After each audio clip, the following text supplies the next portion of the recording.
I never thought a day would come when the people I trusted the most would betray me in ways I could never imagine. Every morning felt like a quiet storm brewing just beneath the surface. I woke up that day with a strange unease in my chest, as if the world was whispering secrets I was not ready to hear. My husband seemed distracted and distant, but I told myself I was being paranoid. I should have listened to my instincts because the moment my phone buzzed with that message, everything changed. The words were simple, but their weight crushed me like stones being thrown into my chest. Let me know when she leaves. My best friend had sent it to him, and at that instant, I felt the world collapse around me. Every laugh, every secret, every shared moment felt like a lie, the kind that leaves you hollow and trembling. I remembered all the times I had supported her through heartbreaks and hardships, the times I had celebrated her victories and wiped away her tears. I remembered how she had promised to always be there, and now those promises were ashes in the wind. I sat in silence, trying to breathe. My mind raced with questions. How could she betray me like this? How could he let it happen? I needed clarity. I needed to understand the depth of this deception. But most of all, I needed to reclaim the strength that had always been mine. I decided to watch and wait, to let the betrayal reveal itself fully. I observed every glance, every word, every interaction as they went about their day, oblivious to the storm I was brewing inside me. The anger was a fire that burned steadily, but beneath it was a cold precision, a determination to rise above the humiliation and hurt. I began to plan my revenge, not in the way they might expect, but in a way that would leave them speechless and regretful for a lifetime. I did not act rashly. I let the hours turn into days and the days into nights, letting the tension build until it became unbearable even to me. Every move I made was calculated, every word spoken carefully chosen. I became a master of patience, waiting for the perfect moment to strike. And when it came, I struck not with cruelty, but with a revelation that laid bare the truth in its most undeniable form. The look on their faces when they realized that their games had been anticipated and their betrayal exposed was worth every sleepless night and tear shed in silence. I had transformed my pain into power, my heartbreak into a story of triumph and resilience. I had taken control of a situation that seemed impossible to navigate and turned it into a lesson in strength and dignity. As I walked away from the wreckage of betrayal, I felt a calm that I had never known, a quiet pride that came from knowing that I had not been broken, that I had risen above the chaos and emerged stronger, wiser, and more in tune with my own worth. I understood that revenge was not about destroying them, but about reclaiming myself, about showing that no one could take from me the peace and self-respect I had cultivated over the years. And so I moved forward, carrying the lessons of betrayal as armor and the fire of resilience as my guiding light, knowing that I had survived the storm and that I would never allow anyone to dim the brightness of my own spirit. I remember the nights when the house was silent, except for the whispers of my own thoughts, when I replayed every moment in slow motion, every laugh, every touch, every lie that had been carefully hidden beneath layers of smiles. I realized that the betrayal was not just theirs, but mine too, for trusting blindly, for giving pieces of my heart without guard. I had to forgive myself first before I could even think of facing them. The pain had taught me patience, and patience had taught me clarity. I began to see the patterns in their behavior, the small hints that had been there all along, but I had ignored. The late nights, the hidden messages, the way his eyes lingered too long on her. Every small detail now became evidence of a plan that was never mine, but theirs. I did not rush into confrontation. Instead, I let the tension grow like a storm cloud gathering over a calm sea. I watched them from a distance, sometimes physically, sometimes in the quiet corners of my mind. Every smile she gave him felt like a knife, but I did not let anger rule me. I let strategy guide me. I knew that the true power of revenge was not in rash acts of rage, but in the quiet moments of preparation, where every move was calculated, every emotion controlled, and every revelation timed perfectly. I started to document everything, small details that would one day become impossible to deny. The late nights, the hidden messages, the way they tried to mask the truth behind casual conversation. I became a master of observation, and in that mastery, I found my own strength, a quiet confidence that whispered to me that I was not powerless, that I could turn the tables and create a moment so undeniable, so shocking that it would leave them reeling. I planned not just to confront them, but to reveal the depth of their betrayal to the world in a way that could not be ignored. I wanted the truth to shine like a spotlight, cutting through the darkness of deceit. I imagined the day when I would finally speak, when every carefully hidden secret would be laid bare, when the facade they had built would crumble, and I would stand tall amidst the ruins, a figure of resilience and strength. I spent nights rehearsing my words in the mirror, imagining every possible reaction, every look of shock, every faltering smile, every attempt to defend a betrayal that could no longer be hidden. I felt a calm settling over me, as if the preparation itself was healing some part of my wounded heart. I realized that this was more than revenge. It was a reclamation of self. It was a declaration that I would not be silenced or diminished by the actions of those I had once loved. I began to plan the moment meticulously, the setting, the timing, the way every revelation would land, not as an accusation, but as undeniable truth. I wanted them to see not just my knowledge, but my composure, the quiet power that comes from understanding and patience. The day finally arrived. I could feel it in the air. The tension was almost tangible.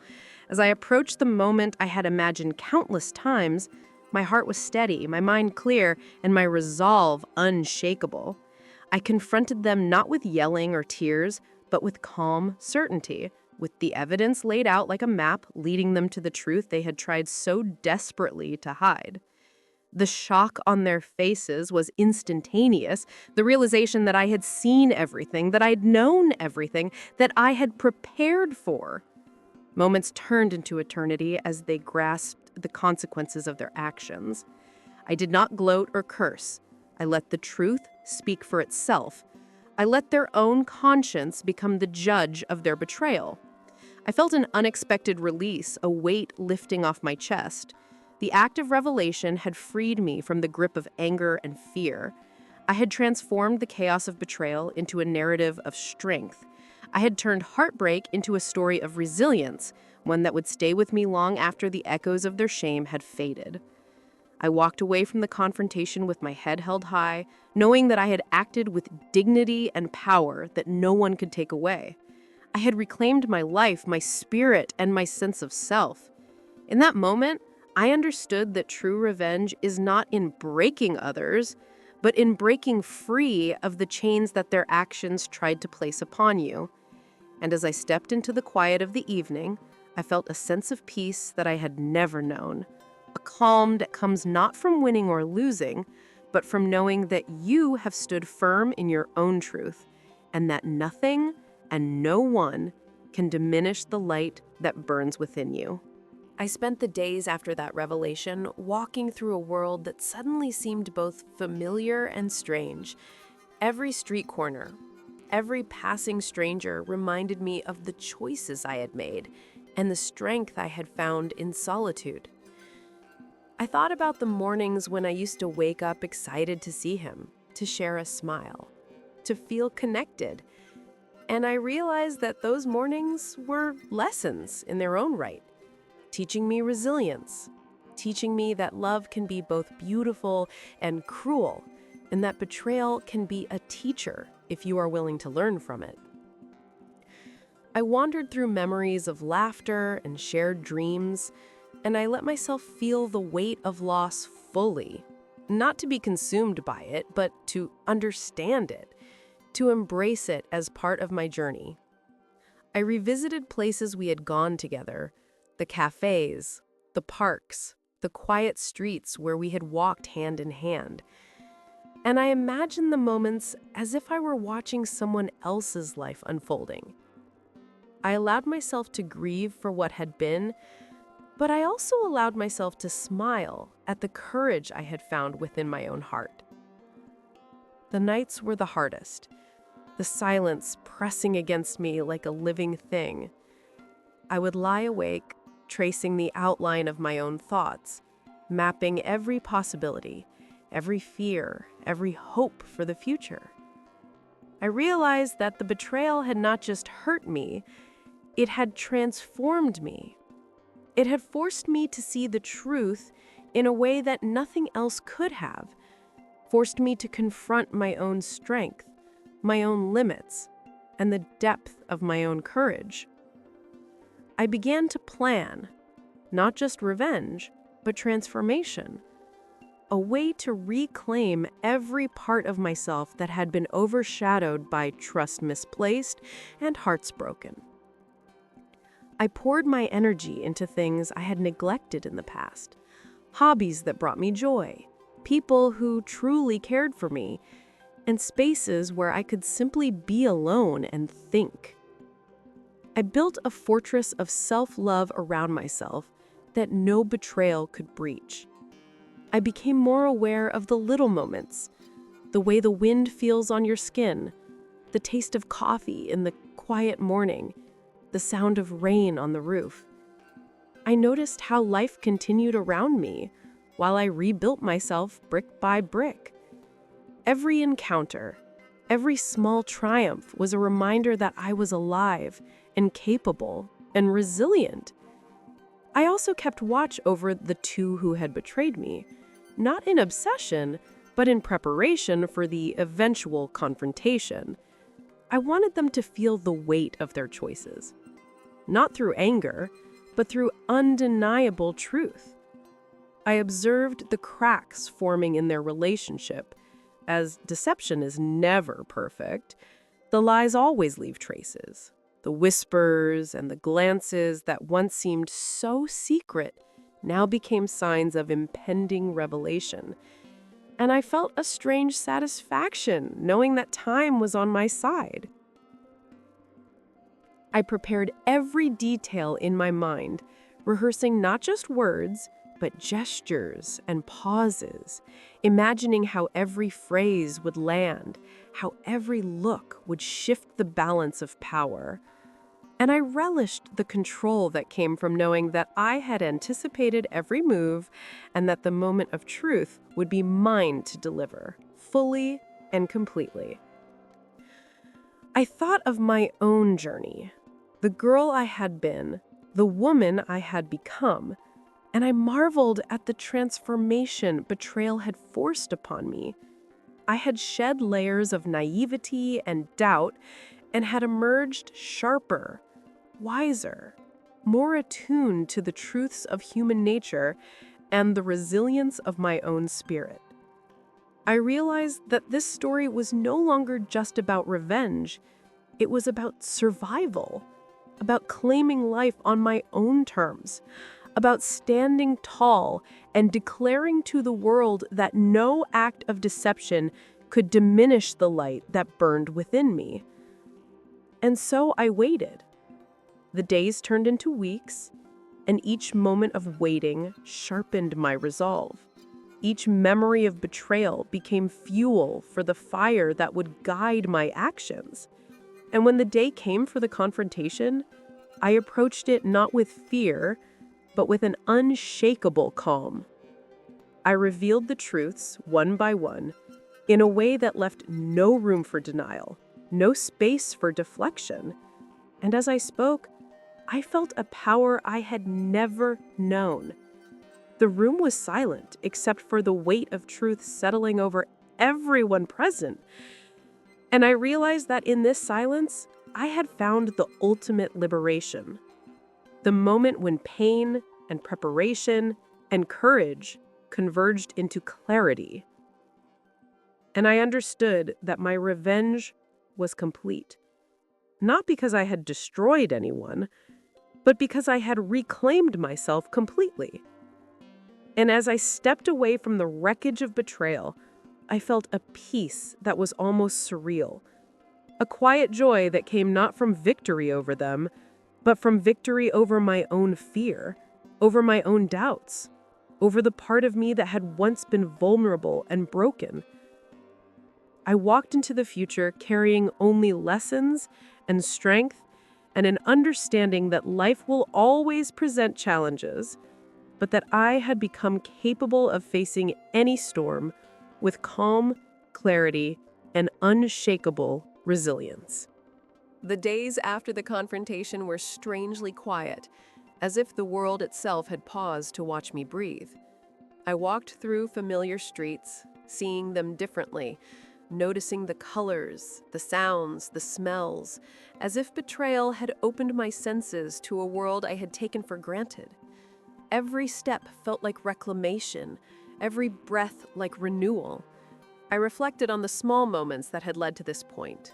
The laughs we shared, the secrets we whispered, the trust I had given so freely. And I realized that even in betrayal, there was beauty. A reminder that love and pain are intertwined and that every experience shapes the person we are becoming. I spent hours thinking about him, about her, about the choices that had led them down paths that collided with mine. And I felt neither hatred nor sadness, only understanding that life has a way of revealing itself in layers, and that sometimes the greatest lessons come wrapped in hurt. I began to explore my own passions again, the things that had been pushed aside, the dreams I had set aside for others. I painted, I wrote, I wandered in nature. I allowed myself to feel fully without the shadow of expectation. I discovered a quiet power in solitude, in knowing that I did not need anyone to validate my worth, that my own presence was enough, that my own voice mattered, and that the strength I had cultivated could withstand anything.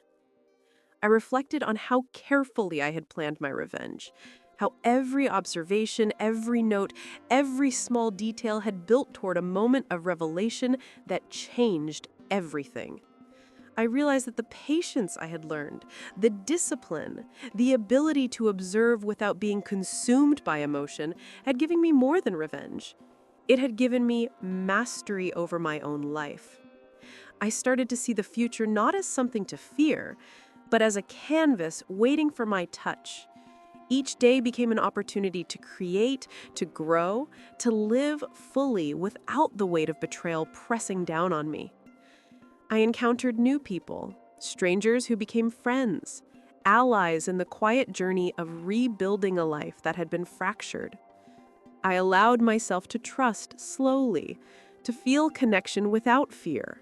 The heart is resilient, and mine had learned the rhythm of healing. I revisited old memories, not to dwell, but to understand, to see the patterns, the choices, the moments of joy and pain, and to take from them only what strengthened me. I realized that the greatest revenge is transformation, not destruction. That the act of rising above deceit and betrayal is more powerful than any act of retaliation. I planned trips, I explored new places, I experienced beauty in ways that I had once ignored. I celebrated small victories. I laughed freely. I cried when I needed to. I allowed every emotion to flow without judgment or restraint. And in doing so, I discovered an inner peace that I had never known before. I began to write down my journey, the lessons, the pain, the triumphs, each word a testament to resilience, each sentence a marker of strength. I imagine someone reading it years from now, understanding the power of endurance, the ability to survive and thrive even when the world turns against you. I reflected on how, ironically, the people who had sought to harm me had inadvertently given me the most valuable gift of all, the understanding of my own power, the knowledge that I could navigate any storm and emerge stronger, wiser, and more grounded in my own truth. I began to mentor others in subtle ways, sharing stories not of betrayal, but of resilience, showing that the human spirit can rise above deception, that heartbreak can be a teacher, and that patience and clarity can create moments of triumph. I found joy in small acts, in kindness, in laughter, in the quiet moments of reflection that filled my days with meaning and purpose. I understood that revenge had never been about them. It had always been about me, about reclaiming the parts of myself that had been lost, about showing that even when betrayed, the soul can remain unbroken and radiant. And as the sun set each evening, painting the sky with colors too beautiful to name, I felt a profound gratitude for the journey, the pain, the lessons, and the triumphs, knowing that life had tested me and that I had emerged victorious in the most important battle of all, the battle for my own spirit. And in that quiet victory, I realized that life does not always follow the path we expect, that trust can be broken and hearts can be wounded. Yet the human spirit has a way of rising stronger from every betrayal. I looked back on the journey from pain to clarity, from heartbreak to empowerment, and I understood that every tear, every sleepless night, every pang of anger had been a step towards something greater, something that no one could take away from me. The calm I felt was that the absence of emotion, but the mastery of it. The knowledge that I had faced darkness and emerged whole. I embraced the future not with fear, but with a quiet confidence, knowing that whatever challenges lay ahead, I could face them with strength and grace. That my own resilience was more powerful than any act of deceit or betrayal. And as I stepped into the new days, each one filled with possibility, I carried only lessons and courage, and the unshakable understanding that my life was mine to shape, mine to protect, mine to love. And as the light of each morning touched my face, I smiled, knowing that I had survived, I had risen, and I would continue to rise, stronger and brighter than ever before. If you enjoyed this story, make sure to hit that subscribe button. Every single subscription motivates me to bring you even more exciting and dramatic HOA stories. And don't forget to tap the bell icon so you never miss a new upload. I'll see you in the next story, where justice gets even more satisfying.